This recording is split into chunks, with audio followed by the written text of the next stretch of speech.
YouTube? F-Man Critic back, and, well, remember last year when I reviewed Beetlejuice and what I said in that review? I'm sorry I can't review the sequel this year, but I promise you next year I'll get... Well, it's been a year now, and happy Halloween, everyone!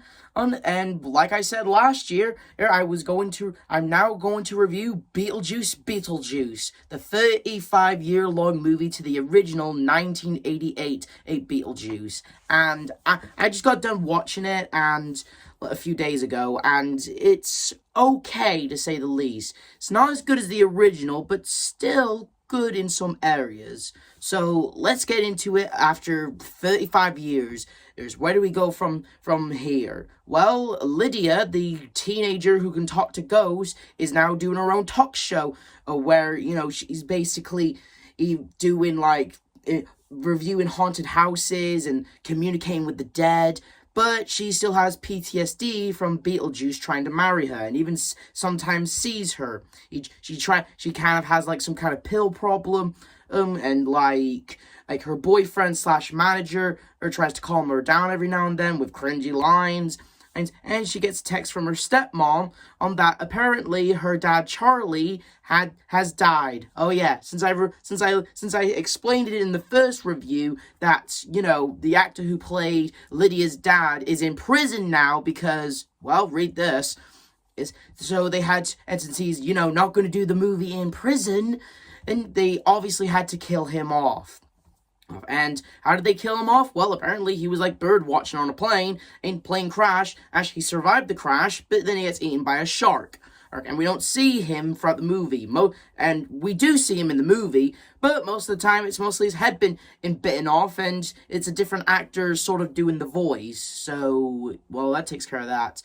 And so, because they have to take care of Lydia's dad's funeral, that basically means we get introduced to Lydia's daughter, Astrid, who you may know as Wednesday from the Netflix series Wednesday.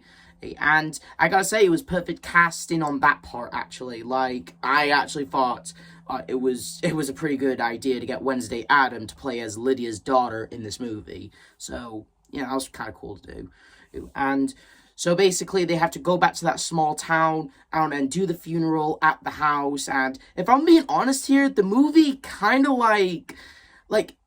again, they talk about him a little bit, trying to be respectful to the character and remember why you guys had to kill his character off in the movie? So why you guys, I know in the, I can understand Lydia being, respectful because in the movie, he was her dad, but, the characters, come on, let's not go overboard with the respect for the dead on this one. For once, let's not be respectful for the dead, because remember what this actor did and stuff? So, but that's just me personally, okay?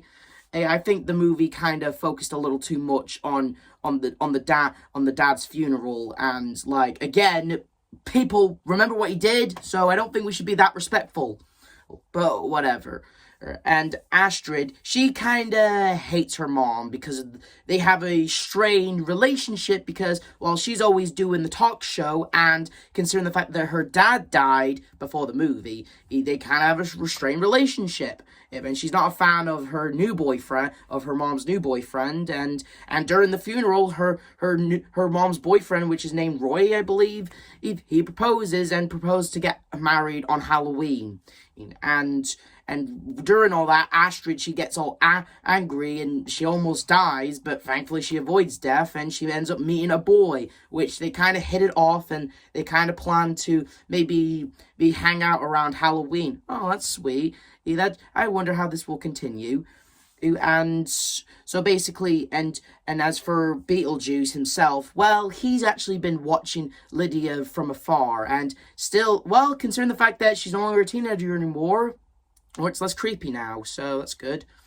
But speaking of Beetlejuice, well, the zombie of Danny DeVito knocks some box over, and we get introduced to Beetlejuice's ex-wife. And I gotta say, the way how she's introduced, the way how she's putting herself back together with a stapler or gun, and the music, I love the choice for the music, pretty badass. And basically, she wants to find Beetlejuice because she's a soul sucker. Or apparently, deads can be dead. Apparently, she gives people the final death by sucking their souls out. And she's after Beetlejuice. And Beetlejuice is trying to lay low, but at the same time cause more mayhem. Eventually, Lydia actually ends up meeting back up with Beetlejuice thanks to her boyfriend, and, well, Beetlejuice ends up doing his little shtick of terrorizing the shit out of him, and even says Lydia to get pregnant or something, and ends up having a Beetlejuice baby, which was fucking disturbing, I'm not gonna lie.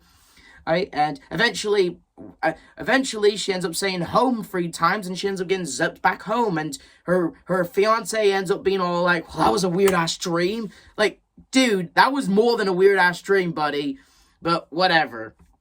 She ends up trying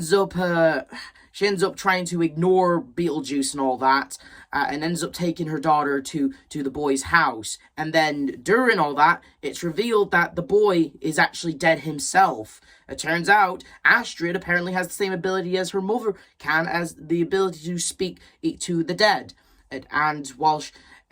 Basically he said, as, hey, I can end up being back on Earth, you know, we just have to go to the land of the dead and do some stuff out. And then when Lydia finds out that the boy's dead, she's back to the home, but it's too late. So reluctantly, as much as she doesn't want to do this, she agrees to team up with Beetlejuice. Says his name 3 times, and it's showtime. And basically, they go to the land of the dead. They make a deal that if she helps out Astrid, she'll marry him. And speaking of some stuff, apparently Lydia's stepmom trying to like do some stuff with some snakes for the funeral, I believe, but they were poisonous snakes, and she ends up kicking the bucket.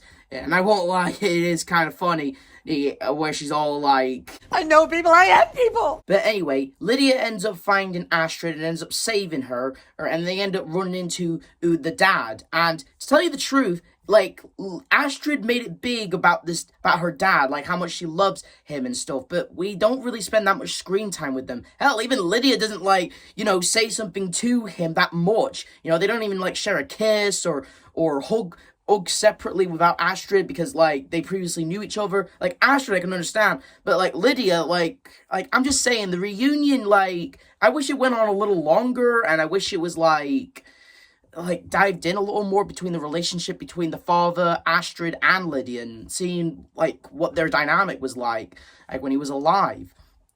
But we don't.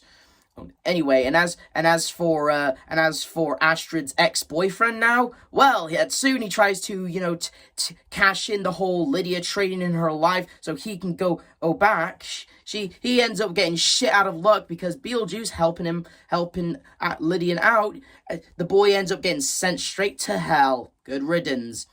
But since Beetlejuice ended up his end of the bargain, and time for Lydia to end up his end of the bargain, and it's the wedding day. Instead of like marrying Roy, again, I'm terrible with pronouncing names. Beetlejuice ends up, you know, introducing himself again, and like he's all like, "You're my dream," and he's all like, "I'm more of a nightmare person, really." I kind of liked it; it was funny. And he ends up injecting him with some truth serum, which, in my opinion, drops a massive bomb. And honestly, like, you just gotta hear it and stuff. I always thought your whole act was bullshit. I never believed in ghosts, spirits, or any of it. What? All this time? Why the hell did you want to get married? Money! I knew I could make more as your husband than I could as your manager. And I never had a dead fiance. I just went to that survivor's retreat so that I could meet weak women and exploit them. Motherfucker! Yeah, turns out the two-faced douchebag was never into Lydian, thought she was bullshit, and only wanted her for money. Motherfucker. Well, Lydian gets pissed and rightfully, you know, punches his lights out. At this point, Lydian, you're better off marrying Beetlejuice at this point. And basically it's the wedding, and Beetlejuice, he like sucks all these like influencers into their phones. We never see these characters again, so I'm assuming they're dead. I'm assuming because they got sucked into their phones. and as for, and anyway, we end up having a musical scene where they're, floating and dancing and singing, and Beetlejuice's ex-wife shows up, and, basically, and then Astrid, she summons a sandworm that devours the ex-wife, and as well as Lydian's ex-fiancé, and as for, Beetlejuice and Lydian, they can't get married because apparently Beetlejuice broke some kind of rule, meaning that the contract is null and void, meaning that, and for some weird reason, Lydian says Beetlejuice's name 3 times, and that makes him inflate. Well, I'm sure a lot of fetishes were created after that, and he explodes, going back to the spirit world probably, and I gotta say, isn't saying his name 3 times what summons him, not what banishes him? I don't know how that worked, actually. I don't know how that worked. And anyway, and as for the cops, oh yeah, I forgot to mention, since Beetlejuice brought Lydian to the spirit world, the dead police, I believe, were after him because he broke codes and stuff. But, the stepmom, she has to go back and because, again, she's dead, but hey, at least she gets to reunite with Charlie, at least. And I do love this line from her and her granddaughter. So I died of embarrassment. Your work's gonna go up in value. Oh, well then.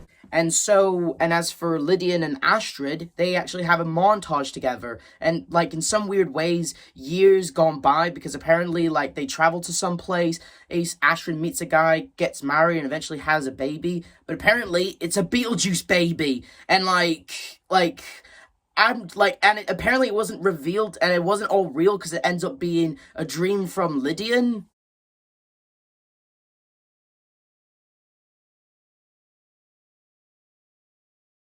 I just had the weirdest dream. It never clears up whether that whole stuff was a dream.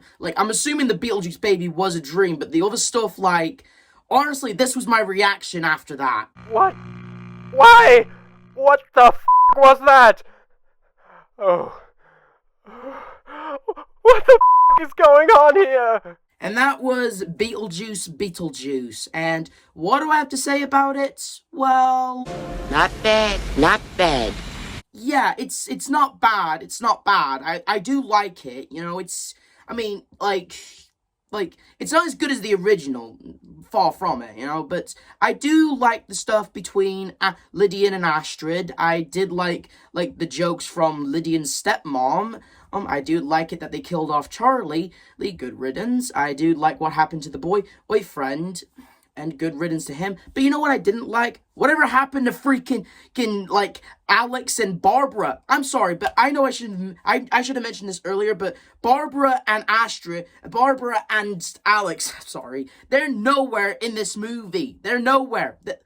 What happened to them? Apparently, they found a loophole and they were able to move on, apparently. That's just a fancy, stupid way of saying they couldn't get the actors back, probably. Why they couldn't get them back, I don't know. It's kind of a shame because I did love their dynamic between Lydian in the first movie. They served as like surrogate parents to her, and if they were in this movie, they could have been surrogate grandparents to Astrid, and I thought it would have been nice, but they're not in there, probably because it's been 35 years since the original. They probably have aged up and stuff, minus the lack of some characters and some not being in the movie for good reasons. And it's an okay sequel. I mean, the actor who plays Beetlejuice, he's a hoot. The actresses who play the Sanderson sisters, he is just happy to be back being Beetlejuice. He is happy to be back on board or giving you all a show that you all deserve. And even when he's even older, he's still having a blast being Beetlejuice. And so, yeah, and also I did like it that they got Willem Dafoe to be this dead actor / cop or something. The stuff he does in the movie is a little confusing, but hey, it's Willem Dafoe. I like him. He's pretty cool. Well, he played the Green Goblin, for God's sakes. He's awesome in this movie. I thought he was a blast, he was a blast to be in this movie, and, all in all, despite some stuff, I thought Beetlejuice was a good movie. Definitely a good movie to watch around Halloween, I'll certainly say that. And, yeah, despite a lack of some characters not getting a good explanation, despite some characters for not being in this movie for good reasons, and despite some new characters which don't get that much screen time, like Beetlejuice's ex-wife. Apparently, like, they got married at some point, but apparently she tried to kill him on their wedding day, and so Beetlejuice axed her off, and that's apparently, like, and she doesn't really do much. When she shows up, she doesn't try to do anything with Beetlejuice. She's sort of barely in it. She's barely in it like Beetlejuice he was in the first movie. But despite all that, I did think this movie was okay. Like the old lady said, it's not bad, it's not bad. And I do think it was some good in some areas. So, yeah. But personally, you can never beat the original. The original Beetlejuice will always be a classic. But the sequel, however, is also okay. And that's all I have to say about Beetlejuice. Whose fingers crossed that maybe we might get a Beetlejuice. This is the F-Man Critic telling you to like, subscribe, and notification. And happy Halloween, everybody!